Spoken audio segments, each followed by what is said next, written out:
It can never just be about football in New York Jets land. There's got to be some drama. There's got to be some name calling. There's got to be some questions being questioned by questioners and a lot of really silly answers. I'm Glenn Norton with JetNation Radio, JetNation.com.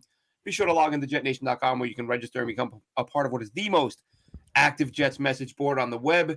Jets general manager Joe Douglas meets with the press today in Indy. And let's face it, these things are usually a snooze fest. Not a lot comes out. Douglas, a couple of small, revelations, if you will, nothing earth-shattering. Couple things that got your attention, though. One thing he said that made no sense. And I'm going to, first of all, Chris and Dylan, before I get rolling here, how we doing today? Oh, it's just so good. We got a lot to talk about. It's so good. It's a lot. It's so good. We were just talking in the pre-show about, hey, this is what we're going to do. We're going to go here, and then we're going to go here. We're going to go here. The red light goes on, and Glenn just forgets Dylan and I exist. And he's like, I'm just going to just burst through the wall. It's a lot to get through. Oh, man. Oh, it's so good. I love it. We're doing good, though. We're doing great. Go ahead, We Glenn. shouldn't stop. Right back at it. Yeah.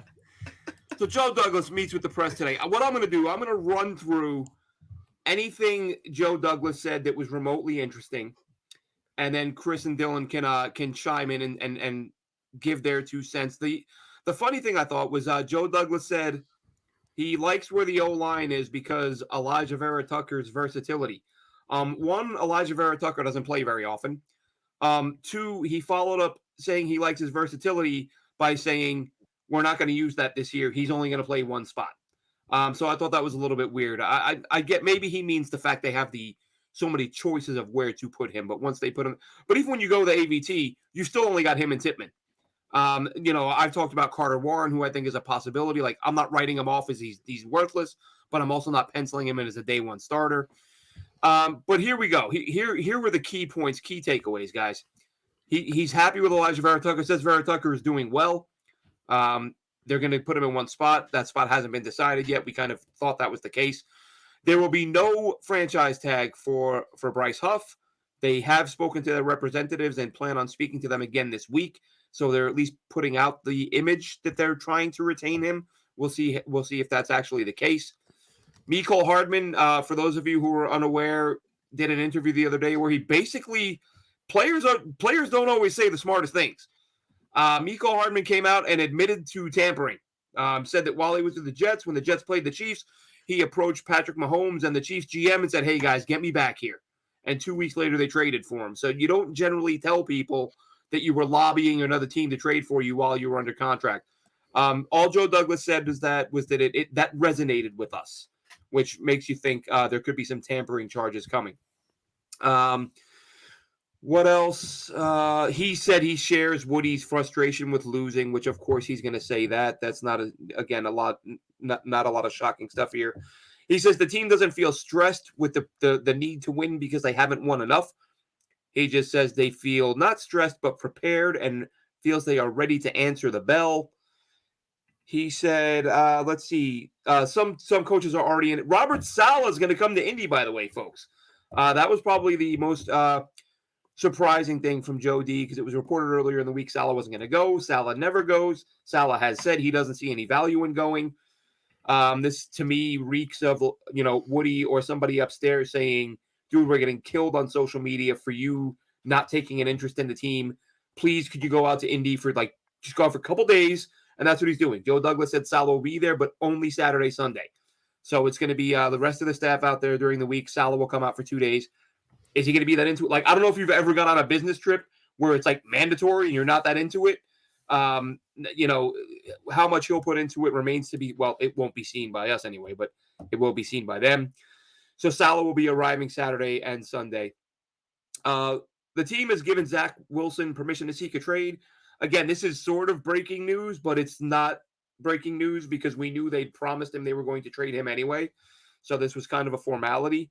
And asked about Deion Dawkins' topless interview and, disrespecting the Jets. Joe Douglas just said, respect is earned. Things are better done than said. So not a lot to reply to him. So those are the biggest takeaways I got. Again, nothing earth-shattering. There never is. Do you guys have any thoughts on any of Joe D's comments? Oh, he's muted. Oh, he's ready to rant and he's muted. You hate to see No, it. I'm not ready to rant. I was actually gonna make way for your rant, so I'm gonna That keep would have my. been great if he I'm gonna keep. ranted and we didn't tell him he was Yo, muted. could you imagine, right? He's throwing stuff and just That would have been Great. hilarious. So you said Salah was only going out for Saturday and Sunday. yeah. I think it's kind of funny that he's concentrating on offense, and offense is the only thing that's going to be out there on the field doing performance drills on the weekend portion. Bryce Huff, I think the word productive was used when talking about his agents and his reps. And I was like, great, that's a typical Joe Douglas. Just we haven't done shit to get Bryce Huff under contract long term, but we're going to use the word productive with our talks with his agent. We've seen that story a million times. Mecole Hardman. I'm really tired of hearing about Mecole Hardman. I really don't care. It's so bad that he has to keep talking about the Jets. It's worse than Deion Dawkins talking about the Jets because he's at least a rival. Like Mecole was here for like 7 weeks and then cried his way out because his pinky hurt and Xavier Gibson took his job. So good for him there. Zach Wilson, good riddance. I'm so tired of everybody talking about Zach Wilson in a positive or negative way with the Jets. So like some other team can have that problem now. That's pretty much it, Chris. I'm gonna give you the floor for your rant now. Look, it's going to be the same conversation that we always have when I'm on this show, at least what it's been for the last 6 weeks or so when we've been having these conversations. Because I looked at the answer that he gave when it came to AVT and their search of offensive linemen, because that is going to be what makes or breaks the New York Jets in 2024. Not to mention the 41-year-old quarterback coming off of a major Achilles injury. It is going to be, can Joe Douglas in one offseason do what he has been unable to do in 5 years as the general manager of the New York Jets? And I've been in the weeds all week long with Glenn, with other people in Jets Twitter debating on, it's not that he can't find the right guys, it's that they're injured. Listen, that nuance does not apply to the 2024 New York Jets. They have to put together an offensive line that is going to make it through 17 plus games in 2024. That's the goal. And so when I hear him talk about how they're going to approach this offseason and in relation to Elijah Vera Tucker, I find it very, very interesting, because to me, what they do in free agency, what positions they target, is going to tell me where they expect Elijah Vera Tucker to primarily line up in 2024. To me, if they go out and they sign one of the few tackles that are available, that tells me they're going to draft a tackle and they're going to have AVT be inside and play guard. If they go out and sign 2 guards in free agency, then you can bet AVT is going to be a starting tackle and they're going to draft a tackle. I think they're drafting a tackle regardless. But what position they approach in free agency, and just based on sheer volume, it probably will have to be guard, tells me that Elijah Vera Tucker is going to be this team's starting right tackle in 2024. And I'm sorry, if this team goes into 2024 expecting Elijah Vera Tucker to give them 17 games at right tackle, they're foolish, and they have not watched the last 2 seasons. And so to me, and I hate to keep sounding like a broken record, but it's the most important thing they have to do this offseason. And so far, I'm not sure I trust the way that they're going about it. I think they need 3.5 starting offensive linemen. You need 3 starters to fill the other 3 spots with Tippmann and AVT. And then you need a half a starter. You need somebody that's good enough to take the place of AVT when he is unable to go, because that's been the case the last 2 seasons. I would love to say that Elijah Vera Tucker is going to play in all 17 games next season. Just not sure we live in that reality yet. So for me, that's the biggest takeaway, because that's the biggest priority. We can discuss T. Higgins getting franchise tagged. We can discuss the comments today about Michael Pittman Jr. going to be on the Colts for week 1, and so that's not a possibility. We can talk about all of those things. But at the end of the day, the success or failure of the 2024 New York Jets is going to be whether or not they have 5 capable, above average starting offensive linemen. They have to go out and get 3.5 starters via trades, free agency, and the draft. That is what is going to be judged over the course of the next 6 or 8 weeks when it comes to free agency and the draft. So that's my big takeaway from what Joe Douglas said today. I think Elijah Vera Tucker is going to be this team's starting right tackle, and we'll see how they choose to approach free agency. Well, here's the good news in that regard, Chris. We've talked at length about how the lack of top tier talent in free agency. I mean, those guys, again, the top tier guys rarely hit free agency, but there's not a lot of big names anyway, even that would get tagged and not make it. But as we prepped for this deep dive and I went through pending free agents, one thing I saw. And I had that exact thought as I'm looking through the free agent list. I'm saying to myself, they would have a much easier time signing a couple of guards who can start, then signing some tackles. So I think maybe AVT does end up at tackle. But that's basically, that was one of the big things to me, is there are some average to above average guards on the market, which we focus so much on the big names. At least I did. I didn't realize that there is some depth there. Some guys to be had. One guy who we discussed at length, because now listen, I know the Jets didn't try to trade for him, but Ezra Cleveland is a pending free agent. Just to throw one name out there to kick things off with, he is a guy he's not going to command a ton of money. He'll get starter money, and he'll be a quality starter for someone. But probably won't be the Jets, I guess, because they supposedly didn't make the deal because he didn't fit. Our whole take at the time was anybody fits right now because everything you have is garbage. So if you have anyone who's capable, sign him. But now that there'll be more guys to pick from, he probably won't be a target. But there are a handful of good players, because I'm not sold on the Jets going out. Even if a guy like T. Higgins had made it to free agency, I don't see them being able to pursue more than one big ticket guy, if that. It could be all sort of upper mid to lower mid tier free agents that they're pursuing, given the number of holes they have, unless they want to, restructure a bunch of guys and kick a bunch of money down the road again next year, and sort of just be in this perpetual cycle of moving money down the road and having to move money down the road. And we know that eventually catches up with you. Like the New York Saints. I don't get me know. started. Do not get me started on the New Orleans Saints and people saying that the cap is a myth. Don't get me started. We'll be here for 6 hours because it's one of the worst takes in all of football. Just don't get me started on this. I remember. So bad. It is, though. I mean, I guess we're just going right in with the free agency stuff. I do agree. I think it's going to be hard to land more than one, maybe two big ticket guys. I feel like they can swindle enough to get two, but I'm not saying two $20 million guys, like two $15+ million guys. Sure, two $20 million guys is going to be tough, but I think it'd probably be one $20 million guy, and then a guy for like, I don't know, Calvin Ridley's looking at like 14. So like 14 and then 20. I mean, I think they can do it, but like, I don't know. It starts with Laken Tomlinson getting cut. That saved 8, but I don't know. I feel like they have a lot more to come.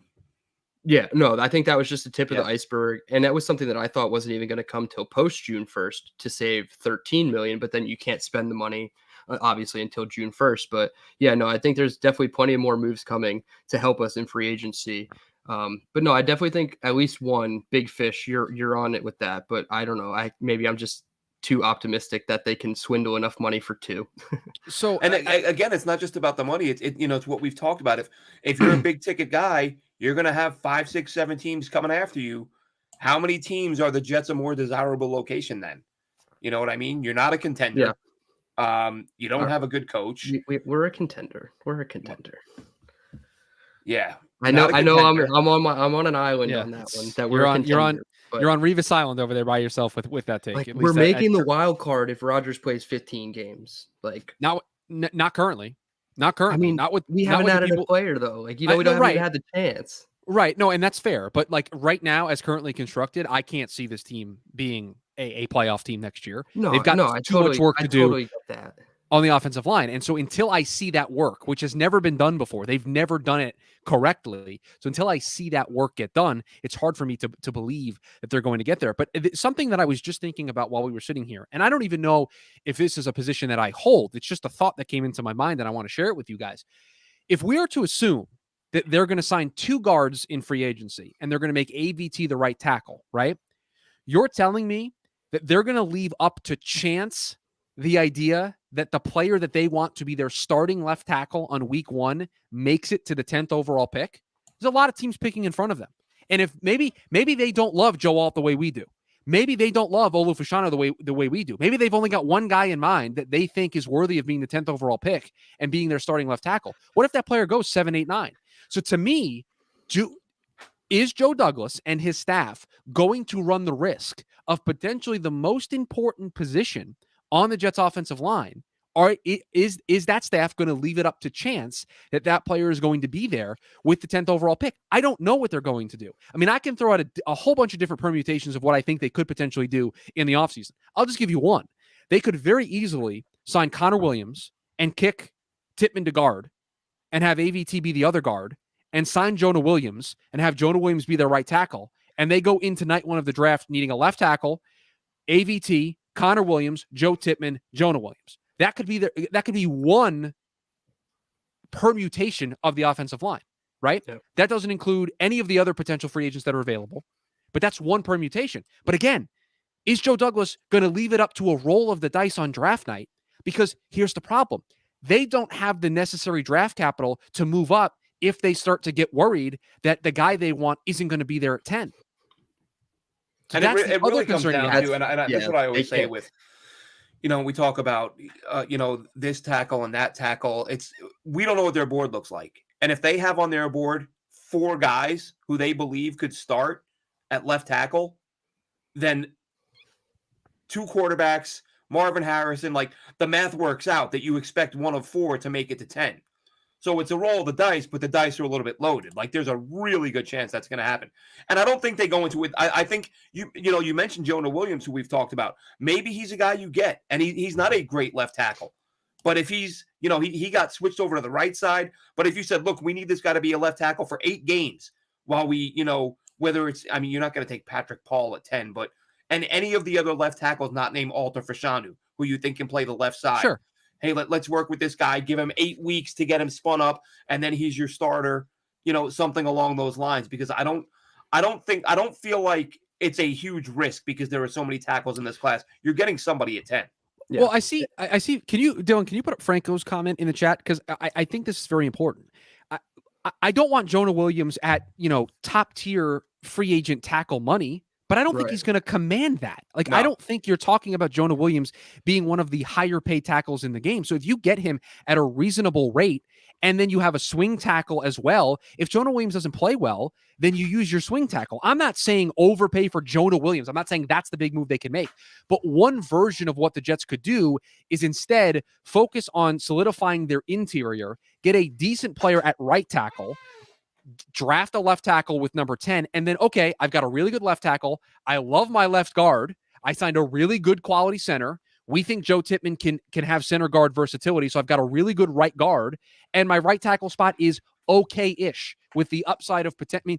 Jonah Williams got taken in the first round, guys. He's got stuff on tape that people think he could be a decent right tackle. He could be a decent tackle option. So that is one version. But I have the other options up. Do they maybe get a Tyron Smith and have him be their left tackle, and then they take a right tackle in the draft? I don't know. There's so many different ways. And so that's why what I said at the beginning was AVT is the linchpin to this. And if they sign 2 guards in free agency, that tells you that AVT is one of their tackles. If they sign another tackle, then maybe they're flirting with the idea of AVT being a guard. And so that is going to be the key of what they do with AVT going into 2024. Yeah, and I want to highlight Alon's comment here. He says his hope for the 2024 O-line is Garrett Bowles, AVT, Lloyd Cushenberry, Tippmann, and then Talise Fuaga.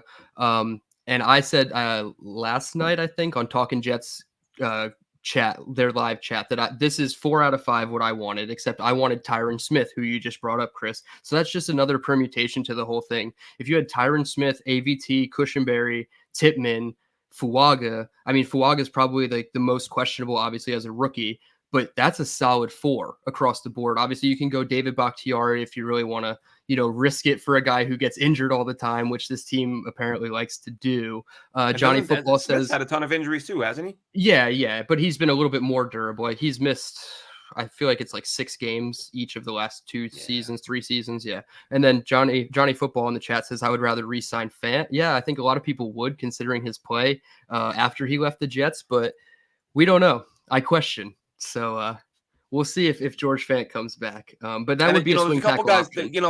That, a guy that I mentioned last year, and I don't know why they didn't go after him given their situation, but Cam Fleming.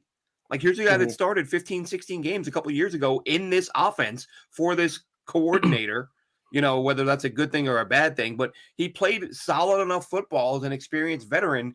I don't know why he wasn't brought in last year. I've mentioned him. I actually did an article a couple of weeks ago saying, take a look at him this year. Josh Jones is another guy, a tackle who, who's spent last year with the Texans, I believe, he's played both sides. He's played the left side, the right side. Again, he's not an elite tackle, but as we've talked about, one of the reasons you enjoy or you benefit from having Aaron Rodgers is because he's a quick decision maker. You don't need Jonathan Ogden at left tackle. You just need a guy who can hold his own and give Rodgers, 2.5 seconds to get rid of the football. Obviously, you want to get the best player you can, but and we'll probably mix it up a little between draft and free agency because, I want to ask you guys a guy whose name it's come up a lot this week. I know he's been talked about as a first rounder for a long time now, but the thing that's hurting him, of course, is the lack of experience in college. But Amarius Mims, I mean, physically talented guy. He's battled some injuries. He doesn't have a ton of reps, but people feel like just his skill set for the games he did play, he looked like an all-world player. Is he somebody you consider, in a trade? I mean, 10 is too rich, but if you trade down, are you happy to take a Mims? See, this is where we talk ourselves into circles as to what the Jets' philosophy is going to be entering night one of the draft. Because with Mims, we all think that this is a guy that doesn't have enough reps on tape, right? Is that really what the Jets want to go into 2024 with, being one of their starting tackles? So to me, I keep going back to, if they're going to take somebody at number 10 or trade down and take somebody, it's going to be somebody who has an extremely high floor. And that is why the first scouting report I did was Joe Alt, because Joe Alt is that guy who maybe doesn't have the high ceiling, but he's got that immediate high floor I think this team is looking for at left tackle in the passing game right away. And so it all depends, Glenn. And I hate that that's the answer that I'm giving you right now. But no, it's not a bad answer. I'm just curious where you guys stand on it. If they sign 2 guards that I'm like, I'm not really sure if those are the people I want to go to war with in 2024, then you better get a left tackle that I feel really, really strongly in the draft. But if you get a stalwart guard, you get a Kevin Zeitler, and you just plug that guy in, and that's going to be one of my guards for 2024, okay, Zeitler can maybe help out my tackle. He might be able to help along some of those rookie bumps. So I have to see, because again, they are not going to be able to accomplish this with just number 10. It's number 10 plus a lot of free agency dollars. And how they use those free agency dollars is going to tell me what kind of a risk strategy I'm willing to play with at number 10. Because if they've rolled the dice on some guys in free agency that I'm not as high on as maybe they are, then you better get a sure thing with number 10. It's got to be a sure bet that I'm taking a Joe Alt, I'm plugging him in at left tackle. See you guys for the next decade watching that guy play left tackle. Yeah, I think for me personally with Mims, I'd probably put him in that tier kind of between Tyler Guyton. I think he's better than Tyler Guyton, but I don't know if he's better than JC Latham. I know a lot of people are really high on Latham and would take him at 10. He's probably a trade down guy for me, but honestly, if they trade down, Chris keeps talking about all these guards. I'm like, just go get Jackson Powers Johnson. Just solidify the center of your line. Then you have 2 really good guards with AVT and Tippmann. And then hopefully, your free agency dollars go to offensive tackle. But Mims specifically, I kind of agree with Chris, which is why I think Olu Fashanu is the dream for me right now. That's the realistic dream, because he has upside, a high floor in the pass game, just like Joe Alt. Not as high, obviously, but I think he's one of those high floor players when it comes to pass protection. So that's why I lean that way. And I feel like anything else, we're just taking just a big of a risk on a person who's green as opposed to somebody who's been injured consistently. So it makes it tough, but Mims would probably be in that 2B tier of offensive tackles for me. So trade down, yeah, but how far would you trade down? Maybe 20? Who knows what you can get from 20 to 10, but I feel like if you trade back just a couple picks, I'd lean more like JPJ or somebody like that. Yeah, Wild Wave says Kuiper has Latham going at 5 to the Chargers. I mean, that's my next report. I'll report back, Wild Wave. I'll report back if I think he's the top 5 pick. Yeah, that's high. I think, like I said, I know we joked about it beforehand, Kuiper having Bowers, but I think Bowers goes 5. And we'll see what happens. I just did his profile. I don't know if you posted it yet or not on JetNation.com, but I just did Troy Fontenot, and he was a Senior Bowl. Yeah, that's going to go off tomorrow because there was so much content today that we'll put it up tomorrow. Yeah. He was a last-minute scrub from the Senior Bowl, which obviously tells you everything you need to know about his draft stock. He's probably a mid-first-round guy, pretty much locked.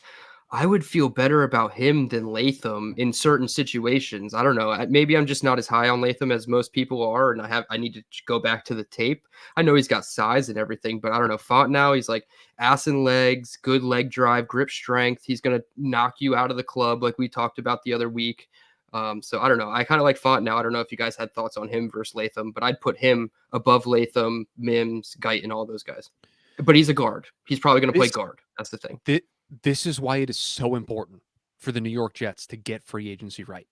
Because if they get free agency right with high floor guys that they can count on, that they can trust. And again, you're not going to know this until the games start in 2024, but the guys that they're going to go out and get have bodies of work. And if they get guys that have those high floors, that are really good options, that we're talking about, the only way this is going to be a bad signing is if these guys get hurt and they miss time. If they go out and do that, it just opens up a world of possibilities for them in the draft. They can go in so many different directions. This is the problem. The track record isn't there to believe that they're going to do that. Because, Glenn, one of the things you love to debate me on, and it is a very healthy conversation that we have, and I love it, but you always point out that you're not going to throw a lot of shade at Joe Douglas, that the guys that he picked are guys that just now are starting to get hurt, that's not on him. Laken Tomlinson is a prime example of that's a Joe Douglas pick. Laken Tomlinson didn't get hurt. Laken Tomlinson came here for 2 years and stunk. And was bad. I know, and he was a Pro Bowler before he got here. Like, yet another player. Like, I want to see what he does next year. Does he do what every single other guy does and play better when he leaves? And so, like Fant did, like everybody, except Denzel Mims, like the only guy who left and didn't get better. Every other guy that walks out the door, it gets like a renewed lease on life. So I have that part of Joe Douglas's profile of one of the guys he brought in at this position came here for 2 years and stunk. I've got the Dwayne Brown part of this profile where you went out and signed a guy that was really old and didn't really hedge your bets there properly. And then I have the pool of you took Mekhi Becton, you took AVT, and those have blown up in your face because those guys are getting hurt. And so when you add all that profile together, there's not a single thing that I can say, oh, when it comes to this part of the offensive line, Joe's really good. Joe's really good at getting those free agency guys, or Joe's really good at drafting and developing, or Joe's really good at I would say, well, as I've said, I would say he's good at identifying talent. The talent isn't good at staying healthy. Like we know no GM is perfect. He's taken 3 linemen who would be sort of top 5, top 10 in their positions in the league, if not for injury. And then, Brown was a situation where he should have done more at tackle. And I said that, at the time we were all like, when are you going to bring in another tackle? And I kind of said, well, I'll cut him some slack if the plan is, because they hadn't said it publicly yet, but you kind of felt like there's a chance if a tackle got hurt, AVT would move to tackle, which that obviously was the plan. And they had Schweitzer to backfill him, and then the tackle, and then AVT, and then Schweitzer, like they all get hurt. So it's like the plan, the backup plan, and the backup to the backup all got hurt. So it's like, I'm not going to kill him for not, as I've said, being 17 deep. But what I will kill him for is rolling into 2023 when you put all your chips in the middle with Dwayne Brown and Mekhi Becton as your 2 starting tackles with no fail-safe whatsoever. I will go after him for that because it was bad. But that's what I mean. I think it was bad at the time. We're the backfill. Like if this guy gets hurt, this guy goes there, and this guy fills in for him. And all 3 got hurt. To me, the process was bad at the time, and it only aged poorly as we went on. And that's just where I'm coming from. I thought it was bad in the moment, and so when it completely just was a catastrophic failure in real time, then I'm going to continue to criticize it. Look, they've got to hit on multiple free agency signings at the offensive line position. They just have to. Whether it's tackle guard, whether it's 2 guards, whether it's center guard, like they have to invest probably $25+ million and absolutely nail it. They it's got to be a home run.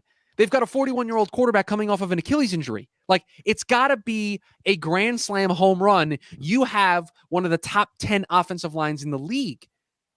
It's just a lot of heavy lifting for a guy who's never been able to do the heavy lifting.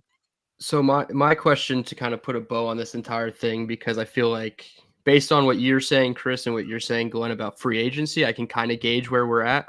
But I want to go around and say one position that AVT is going to play. And hopefully it's for 17 goddamn games. It's probably not going to be. But what is the position that AVT is going to play?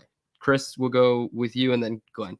Yeah, to me, it's right tackle. To me, he's going to be the starting right tackle for this football team in 2024. I think it is much easier. Listen, when you're dealing with a situation like this that the Jets find themselves in, you have to take the path, the path of least resistance. And what is going to give the Jets least resistance in free agency is the plethora of guard options. Because if they make AVT a guard and they say he's a guard, we have to go get tackles, and Tyron Smith snubs you and goes someplace else, now what are you going to do? So to me, it's much easier to go AVT is your right tackle, sign a guard. And then if you want, you can sign a center and make Tippmann a guard, and you just open up pathways to backfill if the main targets you want to get are not available or just don't want to come here. So to me, AVT is the starting right tackle for this team in 2024. Yeah, I think it's AVT at right tackle and free agency. As you mentioned Zeitler, Chris, he's out there. Kevin Dotson, who I loved out of college, another good option with the Rams. I think that's Wildwave mentioned earlier. He said guard with LA. I think that's who he was talking about. Mentioned Ezra Cleveland. Like, those are three guys right there that aren't going to cost you $17 million a year. Like, you can get those guys for starter level salaries. They can upgrade your interior immensely over Xavier Newman and Laken Tomlinson. And then with those guys, with Tippmann, that gives you a really strong trio in the middle. AVT goes to right tackle. Greg Van Roten would be an upgrade over these that? guys. Greg Van Roten would be an upgrade over these guys. He would. He's a free agent. He's another available. Guy who played well after he left. Listen, I'm not saying bring him home, but I'm just saying this is another guy. Those guys would be an upgrade. Was an upgrade, and he's not going to cost $12 million. Yeah, so I think the path is pretty clear. Like, attack guard in free agency, AVT to right tackle, and then veteran tackle again, a Cam Fleming or somebody like that, and a tackle with the 10th pick or trade down. Okay, Kingsley Suamaiya. How do you guys feel about him? From BYU? Yeah. Haven't done anything more than Senior Bowl work on him, so surface level, but I have seen the buzz gaining for him. I mean, we don't have a second round pick, and I don't think maybe he'll be there at 72, but that's probably a scenario where you trade down in round 1 and get a second round pick for I watched him extensively for the first time last week, and I was like, this is another guy. Like, this is another. I can't watch BYU anymore. It hurts. Oh, you know what? That's fair. But for me, I'm gonna veer the opposite way, and I'm going to put him at left guard. I like him and Tippmann being your guards. You sign a veteran. Honestly, even if you bring back McGovern with insurance at center, I feel like that's okay. And then you attack tackle in free agency. I know George Fant is kind of the hope at right tackle, but I think like Chuks Okorafor, I know he kind of had a moment with the Steelers. I don't know if you guys heard this story, but he got benched after week 9 because he made a comment about how bad their offense was. They were down 20-10 to the Jags with 1:52 left, and he said they should just kneel the ball out. And I guess Tomlin overheard that, and we know you're gonna let him play for Hackett. And we don't know. I was gonna say, so this offense. That's the thing. You have to hope that he's humbled, but does he want to play in another shit offense, right? So that's another guy. But yeah, George Fant. And then obviously I want Tyron Smith or David Bakhtiari. I'll be honest, because even if you draft your tackle at 10, he's probably going to play this year anyway. And like worst case, he's your top swing or your right tackle. I think Fashanu can switch over to the right side. Fuaga, I don't really believe can flip over to the left. So give me like two veterans over there or a veteran and then him as the backup. So yeah, I would put AVT at left guard. That's probably my spot. I have a question for both of you. Okay. Do you think it is realistic? Not saying it's going to happen, but do you think it's realistic for the New York Jets to come out of free agency with Tyron Smith and 2 guards or a guard or a center? So you get Tyron Smith, you get 2 guards to have AVT be your right tackle, or you get a guard and a center to move Tippmann around. Do you think that is realistically possible? Yes, I think you could get Tyron Smith, Cushenberry, and Robert Hunt for that $25 million, maybe a couple million more. I think that's reasonable.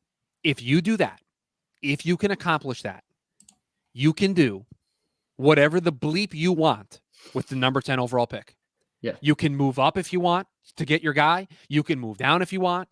You could even, I can't believe these words are coming out of my mouth. You could take Brock Bowers at number 10 if you'd like. You can do whatever you want with that selection if you accomplish what we just set out in free agency. Now, will it work? Who knows? I think, and the thing is, it's doable, but because of what we know about how little respect the players have for the O-line coach, I think you're going to have to overpay for anyone you bring in.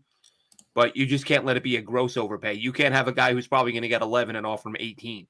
But you're probably going to have to offer that guy 13 and a half, maybe 14. Yeah.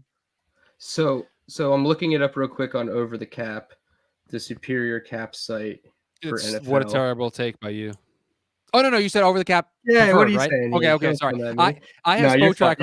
I have SpoTrack open in a different browser because I was looking at something else. So you're the one. That was what was in my head.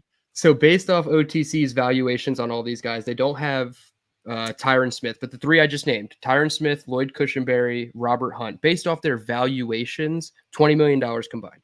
10.2 for Cushenberry, 4.5 for Robert Hunt, and last year Tyron Smith played on a 1-year, $6 million deal. So even if you paid him $8 to $10 million, which maybe you'd probably have to pay him more to be a starter, and then you have 10.2 for Cushenberry and then the 4.5 for Hunt, let's just increase that to like 12 and 7 or whatever. You're overpaying because we're the Jets, whatever. You're still under the $30 million and you've kind of fixed your offensive line. I think Robert Hunt's not my ideal choice to be a starter as right guard, but I could get down with it if you're opening up flexible pathways for the draft. So Spotrac has Tyron Smith's calculated market value at $7.4 million annual average value. Cake. I'd do that. So, okay, let's take Glenn's philosophy. You have to go to 10, 11. Okay. It's not bad. All right. I think we're in that ballpark. Now, again, this is Dwayne Brown last 2 years. Like he made 11. This is a website generating a number based on other contracts that have been given out. This is not the real world. I get all that, right? All the caveats that are necessary to have this conversation, I'm throwing them out there. But it's doable. And to me, if I'm Joe Douglas, I have to sit in my chair as the general manager, and I have to say, what is going to put me in the best position risk-wise for 2024? And for me, that means not using the number 10 pick on a starting tackle. That is going to be a rookie for a season where I have to win as many games as possible in order for me to keep my job. That's just me personally. Now, again, if they get Joe Alt, you're not going to hear me when we do a live draft. She'll be like, darn, they should have taken somebody else. Like, I'm going to be over the moon that they took Joe Alt, right? But again, it's all about risk management. And right now, the Jets are not in a position to be taking massive, massive risks. So all of the dollars that I think they can allocate in free agency to shore up as many of those positions that they can along the offensive line opens up a world of possibilities. What if a team, guys, ahead of time wants to move up from like 18 or 19 to 10 before the draft starts? That's the possible. Dream scenario. I keep looking at like Cincinnati at 18, like stay in the top 20, top 22. Right. And you can do that if you have the ability to look at your offensive line and say, I don't need to take Olufashanu. I don't need to take any of these guys. I don't need to take them. I like them, but I don't need to take them. Then the dream. You can trade down to 19 and take another edge rusher, and I can scream on draft night. That's exactly what you can do, Joe Douglas. Go right ahead. I always use the analogy between this period of like entering free agency, entering the draft. Like you just want to make sure that your team has bigger buckets shoveling out water than you have holes in your boat. Like you said, you want to plug all those holes. So like if the Jets have 2 holes in the boat, but they got 4 guys ready with buckets to take the water out of the boat, you're not going to drown. So like that's kind of where the Jets need to find themselves. Obviously right now they're drowning. Boat's sinking. The boat is the Titanic. The boat is sinking. Yeah, we're sinking like, fast. Yeah, it's pretty rough in these seas, but yeah, that's basically what we have to get to is a point where there's less holes than there are people throwing out water. So Elon says and it's PFF doable. Has Cushenberry at $14 million per. And you know what? I think that's Brad Spielberger, who is very accurate with his stuff. So, potentially he has more knowledge than Over the Cap or Spotrac does. So either way, I mean, like, I don't know, like he said in the comments, 40 million for the 3 guys that I mentioned. I don't know if it's that extensive. And either way, the money versus the 2024 cap hit on these guys, you're not getting a $40 million cap hit if you sign these guys, because Joe Douglas is going to structure the contract in a way where smaller cap hit this year, even if they do Bryce Huff, like Bryce Huff's money is not going to be exactly what it is, 20 million or whatever it is. The number says if he gets 3 for 60, which is shooting way over what his valuation is, I think it's 3 for 42. Say he got 3 for 60. It's not 20 as his cap hits. So like, that's the big difference. That was actually the next thing I was going to jump into was the, I don't know if you saw the comments from Connor Hughes yesterday. I believe it was with Jake Assman. I'm not sure. I think it was. And he was talking about, he's spoken to someone in the league who he trusts, all the catchphrases, who told him he thinks Bryce Huff is going to command 13 to 14 million a year on the open market. Spotrac has him at 9 million, which is insanely low. You're a Spotrac guy. Number. Hold on, you're a Spotrac guy over a Spotrac guy, huh?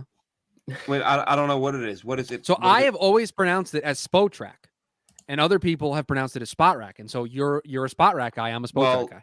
Give your websites pronounceable names, and this won't happen. Right. That's why overthecap.com is a better salary cap resource. What did you say they had him at on Spotrac? Sorry.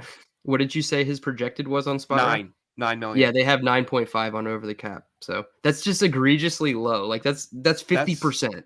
Like, yeah, you say 13 to 14, and I'm like, pay him 18 then. Like, I don't give a shit. Bryce Huff is like the third best player on our defense. I don't yeah, dude. I can't get into that. I've kind of been saying all along, I don't want him to go, but I'm accepting the fact that he's going to go because I'm thinking 17 million. If we're talking 12, 13, like, you better get that done, Joe Douglas. All right. We're putting this comment up, Johnny Football. They're not cutting CJ Mosley. If they do, I don't know what I'll do, but I don't think that's happening.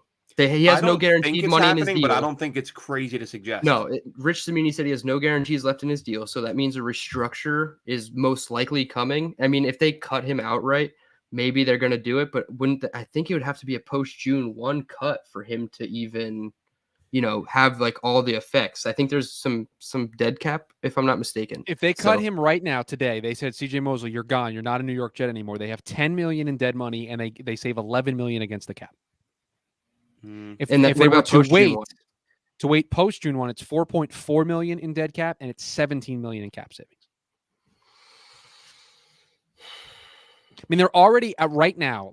I have to cut Lake and Tomlinson because over the cap doesn't have it in there yet. Right now, they sit at $20.8 million in cap space as we sit here currently right now. That makes it tough. Maybe I think they restructure. They don't. Well, they restructure them. They get $10.5 million in cap space.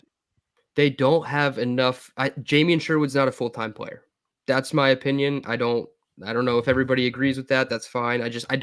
We haven't seen the sample size enough for him to be like, yeah, just go in and do it. Like he is good as a linebacker 3. He's very good. I like him, but not as linebacker 2. And I don't know. I can't cut CJ Mosley yet. We need to see this guy actually freaking succeed on this team. He's been here for too long.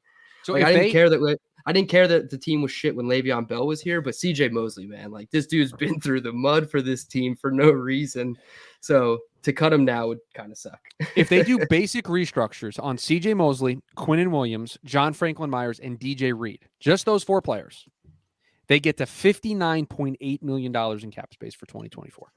Dude, give me 2 big fish. We're getting there. That doesn't include cutting CJ Lazard. That doesn't include Lazard. Well, I didn't. You can include Conklin. Conklin saves a little too. I would restructure or give him a couple more years. Why are we getting restructure, not cut? Or we're restructuring. No, not getting rid of restructure. Yeah, that gets you about another $4 million. That's fine. Yep. Now we're I just looked at the other day. JFM, Reed, and Conklin. How about this? A big chunk. And they were all restructured last year. So restructure Quincy Williams after the great year that he had, because that contract's not going to age poorly if you're the New York Jets. That's a fantastic contract. So you restructure that, no problem. That's another $4 million. You're up to $68.1 million, like in 2 seconds. Dude, and Bryce Huff is going to 15, 16, even 17. Give me, please. Like I don't know. See, this is why I kept saying like I felt like the Jets. He's not going to be back. He's not going to be on this team in 2024. And that's the shittiest part is like, no matter what, like the number's going to be so much lower than I was ready to pay him on like 2 weeks ago. I was in a live chat on Green Bean show saying, would you sign him 3 for 70? It's 23 1/3 over 3 years. I'm like, yes, I would do it. Like I would do that. No, I can't get there. No, you gotta be like, it comes with the caveat that he's playing 60%. And he's not, because we know how this works. But that's the only way. Like that would and the problem is though with him, I always wondered if part of the reason, I know it's because of their system, but his numbers were egregiously low a couple years ago, and I wondered if they're just looking at his size and thinking like he's going to wear down by the end of the year if we play this guy, 60, 70, 80%.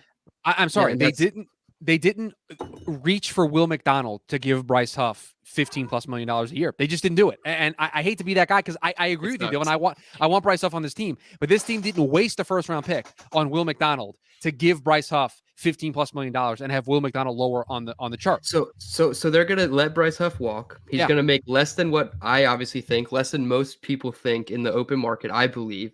And we're gonna sign some edge rusher like Leonard Floyd. I'd hate using that specific one because he was the one that sacked Rodgers, but somebody like that. And this is really going to piss me off is that we signed a lesser edge player instead of just paying a homegrown guy that literally was a UDFA and went on to be an elite pass rusher that we haven't had since John Abraham. So I don't know. I can't get down with McDonald playing full snaps. He's not your edge 3. at least until he proves it. I don't know if he can hold up for 17 games. So it makes it tough. And I hate having the Bryce Huff discussion because it's no matter what, he's probably gone. Yeah, I think with what if I was sold on him being gone. If Connor's right, if these websites are right, that's the ballpark he's in. If you're the Jets and you're speaking to his agents in anything even resembling good faith, I don't know how you don't approach those numbers. If we're not talking 17, 18, 19 million, that I understand walking away. But if it's 12, 13, coming up on 14, I think the guy brings too much to walk away. And you know, like they say, well, I mean, they say you can never have too many edge rushers, but last year the Jets obviously did. Carl Lawson was inactive every week. McDonald wasn't even playing, playing 6-7 snaps a week. So they had too many edge rushers, at least in their mind. But I think if you can bring him back, you do it. But in terms of free agency, I'm gonna throw out a list of names, guys I went with who were sort of lower tier, mid-lower tier, because I don't see them going after the big fish.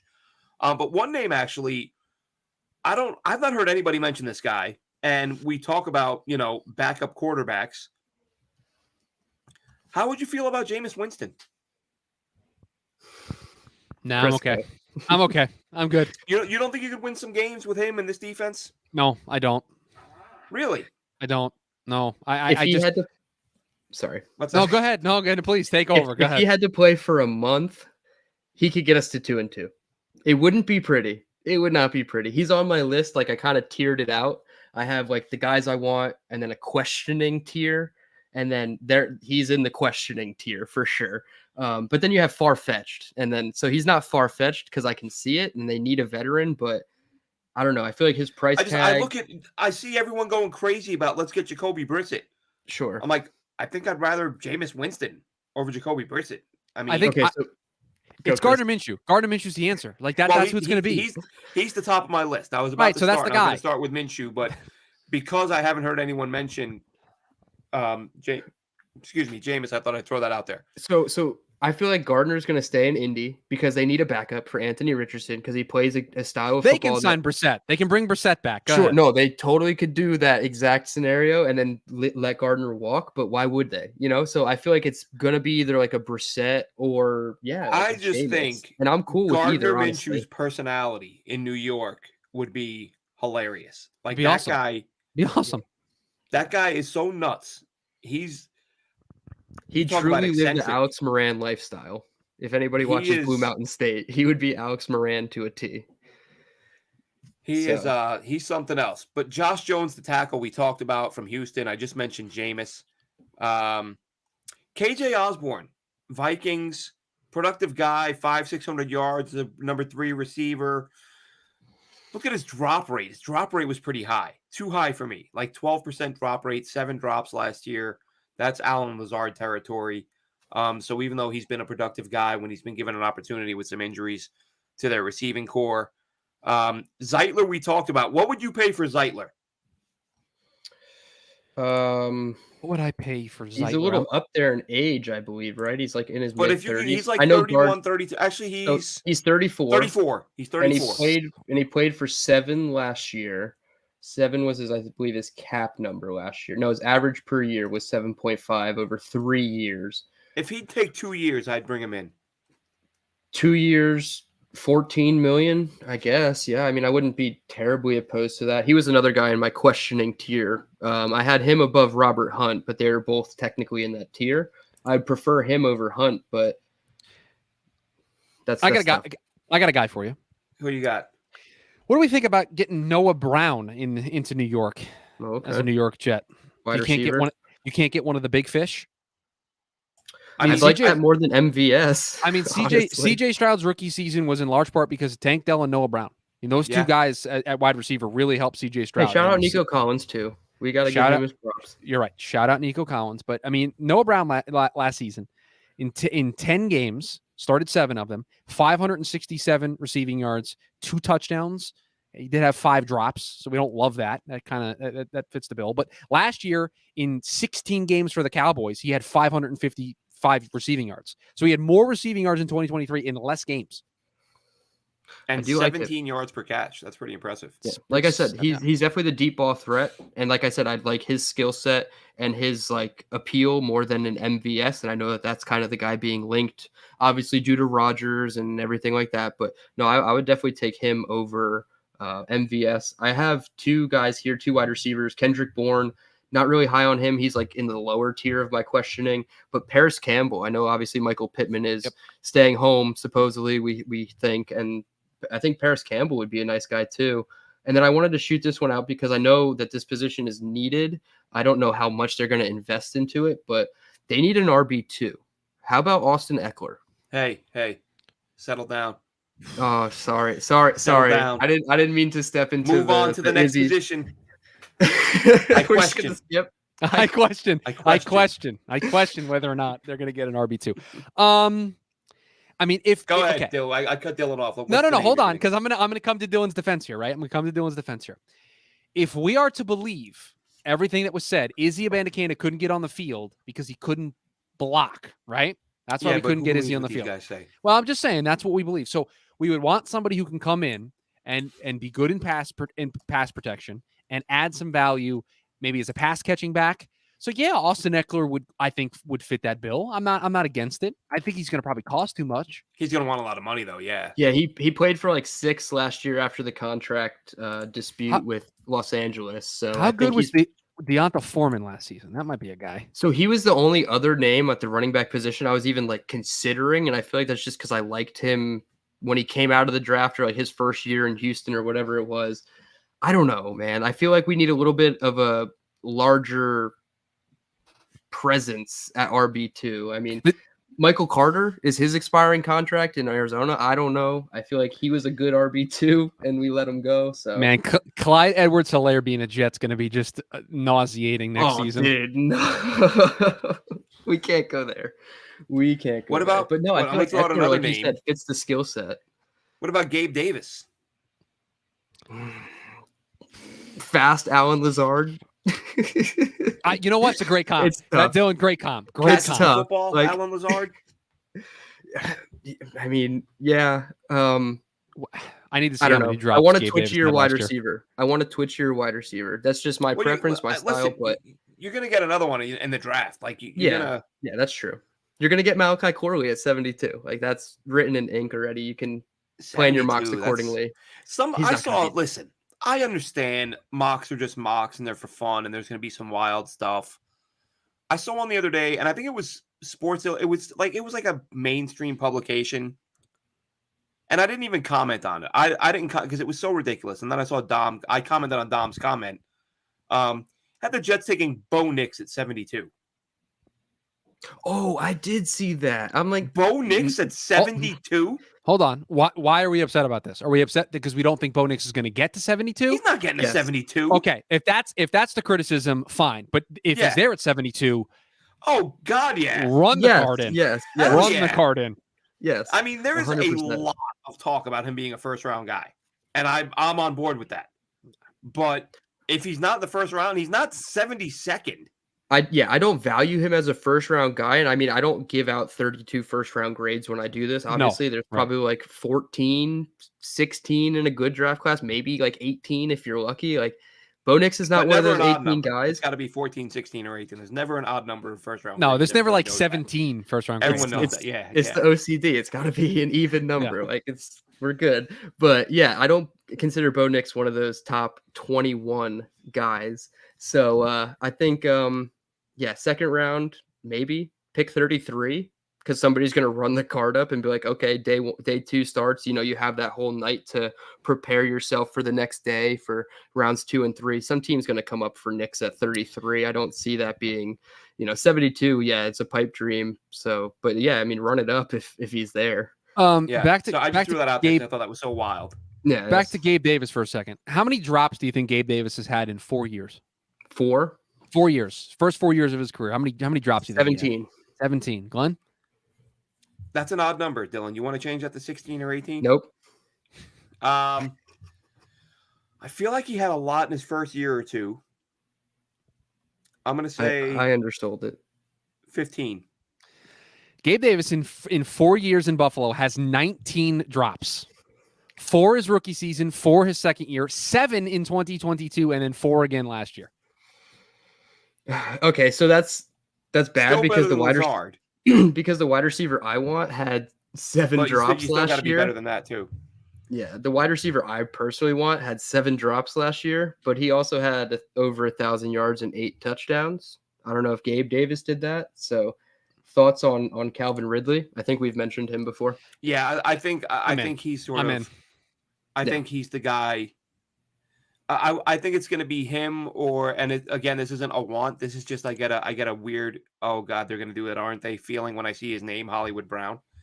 But I think I would take him, and we've talked about him on a few different shows, and the Jets have pursued him in the past, so it makes sense, right? Like we know they've targeted him in the past. We know he fills a need now. We know he's not going to break the bank, so that I can see that happening.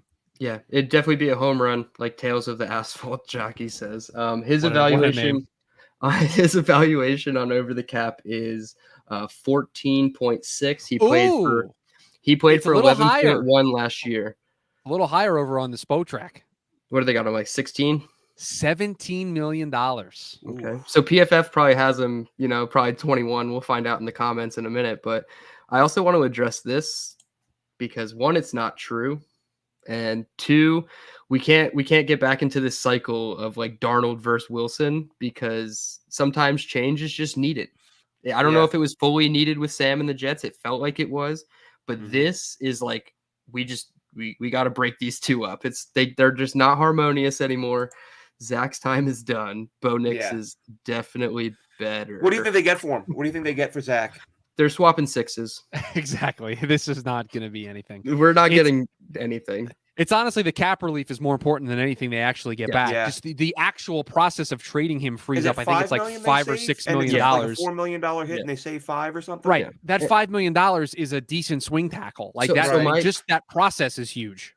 Do you still have it up if like the numbers if like they were to just outright cut Wilson? Oh, I can pull them up very quickly. Because my dilemma is, do the Jets actually find somebody that wants Zach Wilson? Because they found somebody who wanted Sam Darnold. No, I get that for sure.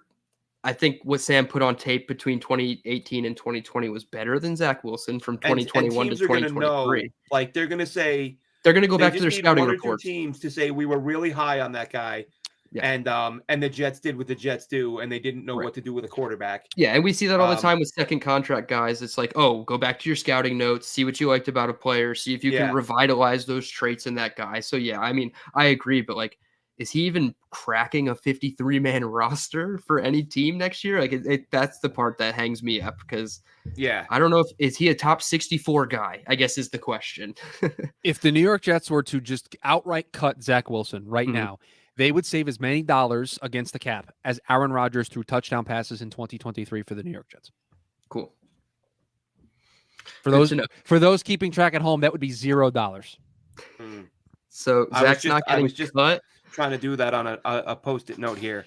So I wonder if they literally trade. Oh wait, there are no numbers. Do they trade just like Zach Wilson and the 250 whatever pick, Mr. Irrelevant, just for a 7th round pick, just to get him off the team? But like, just to free up the money. Man. Is he a top 64 quarterback? That's hanging me up. I don't know. I don't know. I think he is. I think I think he's better than what we saw from him here because the coach is an idiot. Sure. Could you trust him as your backup though? No. I don't know. So he's probably not a top 64 guy. I mean, talent-wise maybe, but like fear factor. I would bring him. I would do what the Jets screwed up last year. I would do an actual reset. Okay. I'd be like, you're QB3 and you're just going to spend a year learning and we're going to see if we can develop you into a quality player and give him a year. And obviously you get to see him in practice. You get to see, and hopefully if you're the team that gets him, you're hoping you're playing some games down the stretch where you either clinch a playoff spot or you can put him on the field and see if anything is working.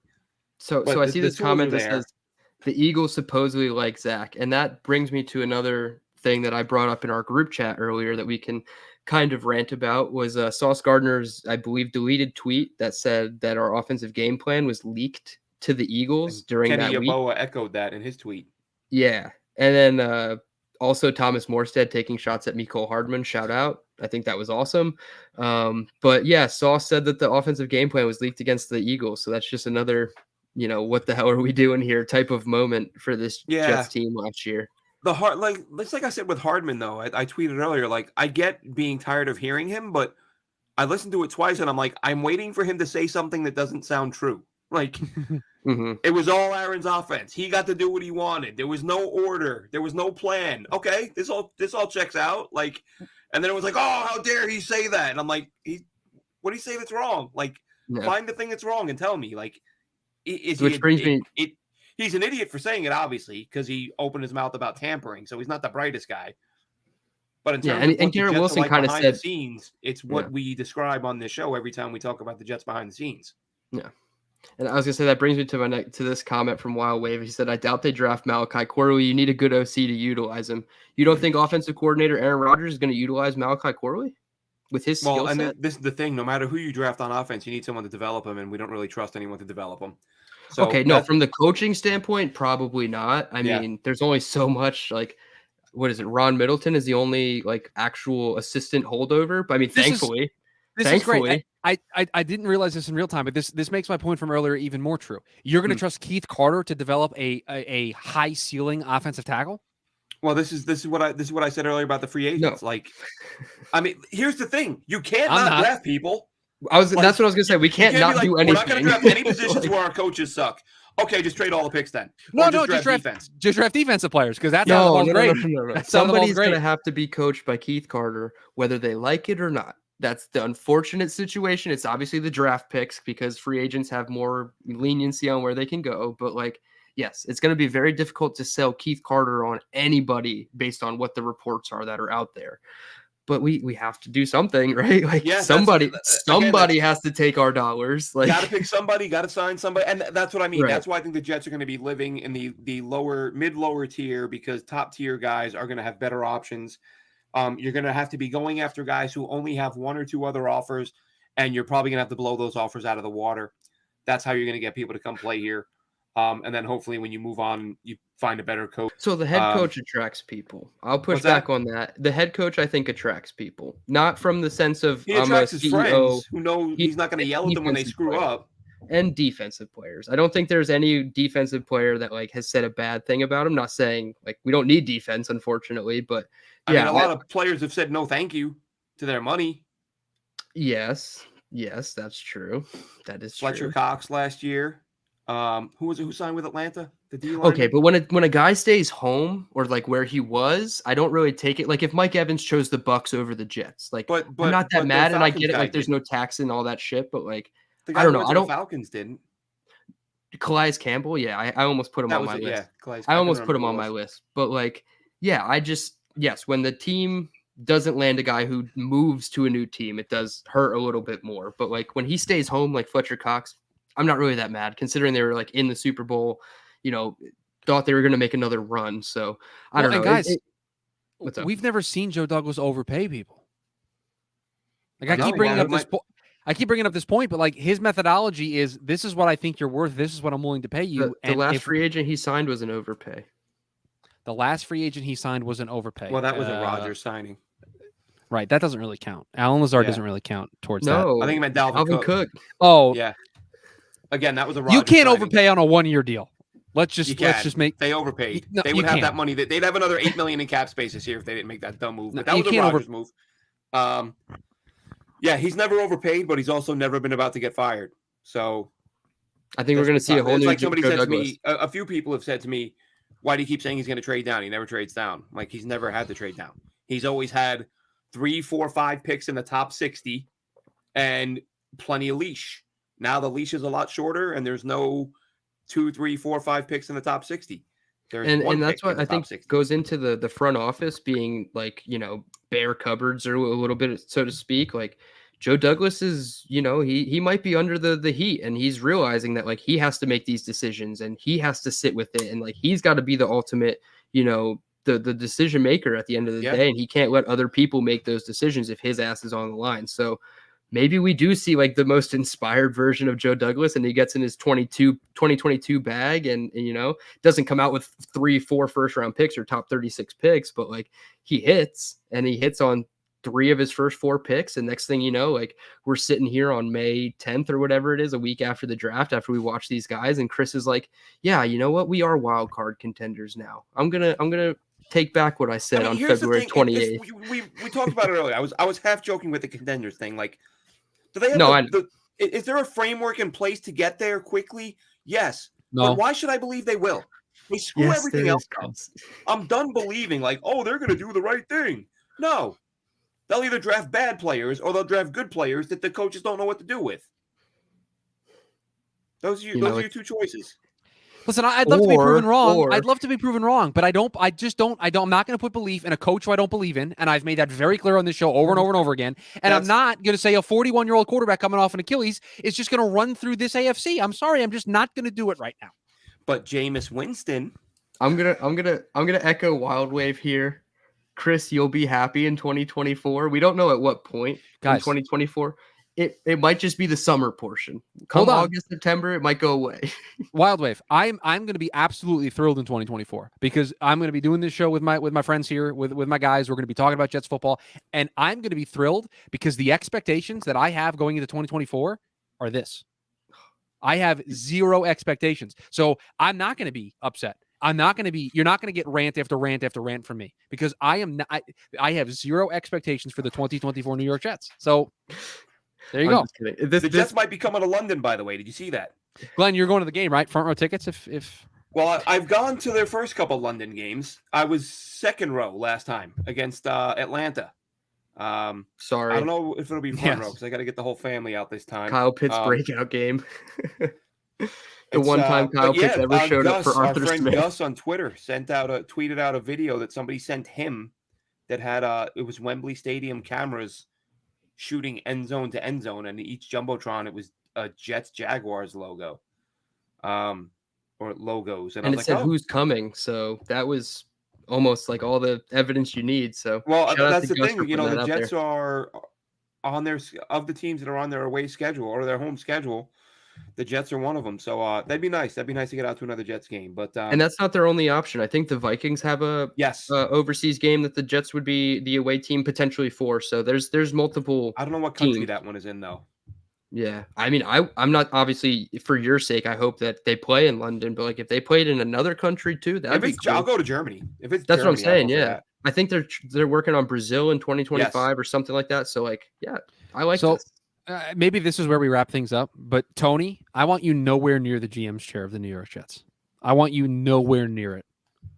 Let's I'm see, out. What draft? Brother, no. I am all the way. If this was Shark Tank, for those reasons, I'm out.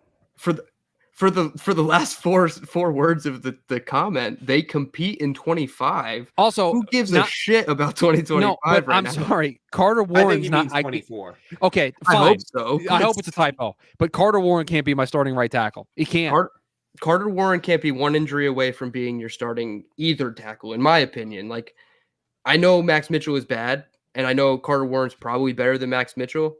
I'm nervous about either of them playing tackle. Probably won't be in the league much longer. Yeah, I'm nervous about either of them playing tackle in 2024. Guys, if he truly means 25, it makes the take even worse. Joe Douglas and company are not thinking about 2025. They are thinking about getting through 2024. So they're not going to do what you're thinking. They're not, because they'd get fired with that offensive line. Fired. Yeah.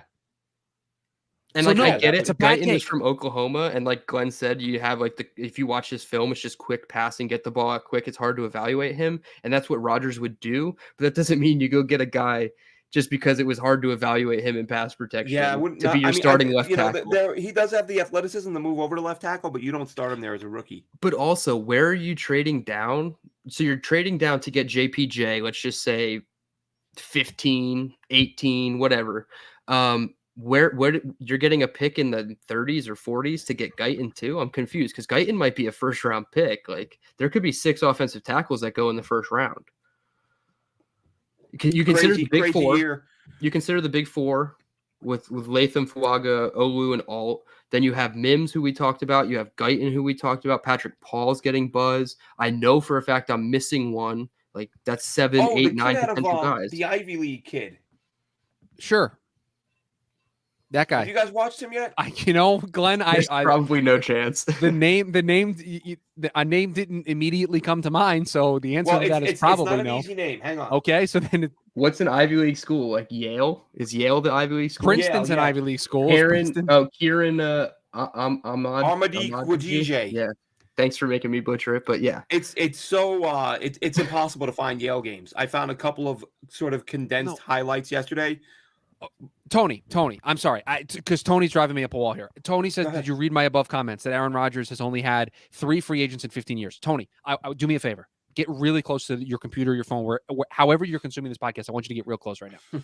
Go look at the depth chart for the New York Jets offensive line for 2024 currently. Just type in Ourlads Jets depth chart. And then what I want you to do is look at the draft capital that the New York Jets have. They are not in a position to trade down and acquire picks and use the draft to fill 3.5 starting spots on their offensive line and try to compete in 2024. Not happening. It's not happening, Tony. I'm sorry. As far as rookie offensive linemen, that was more of a Green Bay philosophy. Like Green Bay for years just did not sign free agents. Didn't matter what position they played. I remember years ago seeing a number. It was like middle of the season or whatever, 53-man roster, and it was like only 4 players on their roster weren't drafted by the Packers. I was like, oh my God. And they're stingy with their second contracts, to be honest. Yeah, like, they just don't sign. They play hardball up in Wisconsin for sure. I'm sorry. Tony drive me up a wall here with that take. It's fine. But yeah, Jordan Morgan, that's another name at tackle. Like Jordan Morgan could slip into the first round if the U of A kid. He's got Daniel Jeremiah did his second top 50. Jordan Morgan was the lowest ranked guy of the top 50 at 39. 11 tackles in his top 39. 50, yeah. That's the U of A kid, right? Yes. Yeah. I knew your ears would perk up. Super impressive, right? I got to see him when they played ASU, and I was in the radio booth, so I got to see him from an all-22 angle. I was super impressed with him. Yeah. Yeah, he had first-round buzz coming into the year. Might have slipped down to the second round. I think he was injured, if I'm not mistaken. Maybe I'm confusing him with another offensive lineman. But yeah, I mean, there's like he said, 11 guys in DJ's top 39.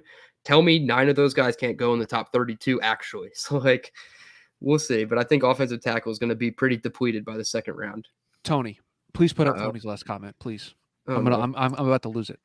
They need to fix it properly. Same old Jets. You are not gelling 5 players in 1 year. That is exactly what they have to do because they have decided to roll the dice with a 41-year-old quarterback coming off of an Achilles injury, Tony. He's 40. He's going to be 41 until December, middle of the season.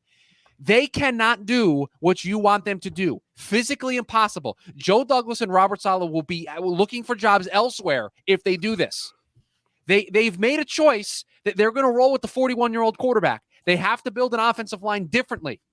I'm not picking on you, Tony, but they can't do it that way. They can't. They got to invest serious dollars and resources into it. They'll go 5-12 if they do it your way. 5-12. Oh, God. I don't think Rodgers has ever gone 5-12 in his career, but the Jets would make it happen. Hey, listen. Chuck Clark never missed a snap in his life until he came to the Jets. Players come on, places. Never done it before. You're a Jet now. You've never missed a game. You wait and see. When they signed him, they talked about 1,100 snap Iron Man streak. Yep. There you go. Right out the damn window. What? Tony, you and I agree on something because you just said it's not going to work. I agree with you. I do not trust this regime to get it right, but they're not doing it your way.